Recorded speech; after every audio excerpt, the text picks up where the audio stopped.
नमस्कार दोस्तों, स्वागत है आप सभी का। दोस्तों, आज हम जानेंगे जालंधर कथा के बारे में।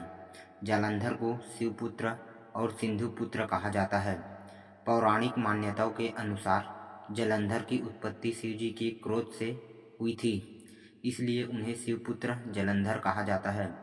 जालंधर को शिवपुत्र कहा जाता है और यह नामकरण भगवान ब्रह्मा द्वारा किया गया है।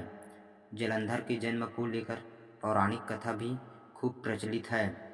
वहीं कई पौराणिक ग्रंथों जैसे पद्म पुराण, शिव पुराण और स्कंद पुराण में भी जालंधर का वर्णन मिलता है। जालंधर को दैत्यराज जालंधर के नाम से भी जाना जाता है। आइए जानते हैं सिंधुपुत्र जालंधर के जन्म, विवाह, युद्ध और मृत्यु के जुड़ी संपूर्ण कहानी के बारे में।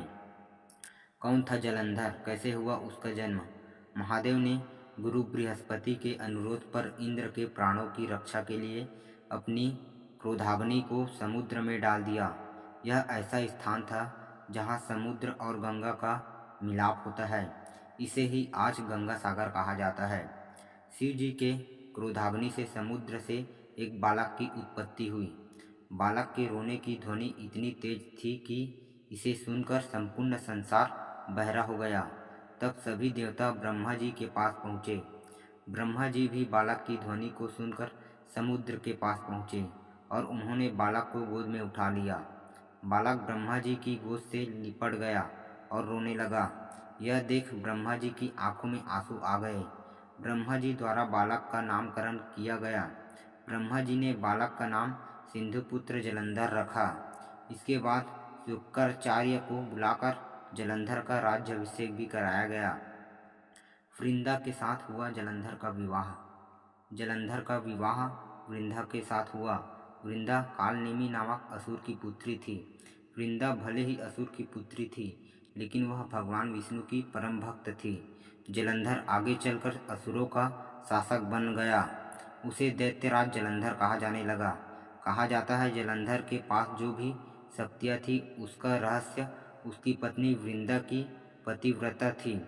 वृंदा के पतिव्रत धर्म के कारण देवता भी जालंधर से जीत नहीं सकते थे।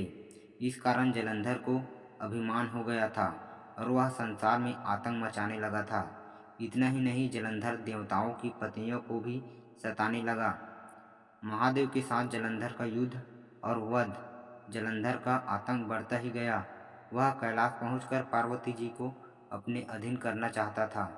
इस पर शिव जी क्रोधित हो गए, जिस कारण महादेव और जालंधर के बीच युद्ध भी हुआ। लेकिन जालंधर की शक्ति के कारण महादेव का हर प्रहार विफल होता गया। जालंधर की हार उसकी पत्नी वृंदा के पतिव्रता भंग होने के साथ ही निश्चित थी। इसलिए भगवान विष्णु जालंधर का रूप धारण कर वृंदा के पास पहुँचे। वृंदा को लगा कि ये जालंधर है। वह भगवान विष्णु संग पति जालंधर जैसा व्यवहार करने लगी और इस कारण वृंदा का पतिव्रता धर्म भंग हो गया। इस तरह महादेव द्वारा जालंधर का वध किया गया।